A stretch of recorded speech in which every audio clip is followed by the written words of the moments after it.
How to fix Honor Magic 7 keeps dropping calls. So let's start the video. First of all, reinsert your SIM card. After reinsert your SIM card, then restart your device. For restart your device, press and hold power button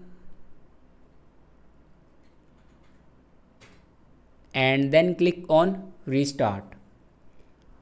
After restart your device, then open settings.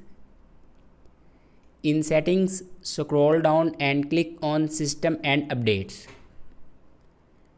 and then click on reset, and then click on reset network settings, and again click on reset network settings.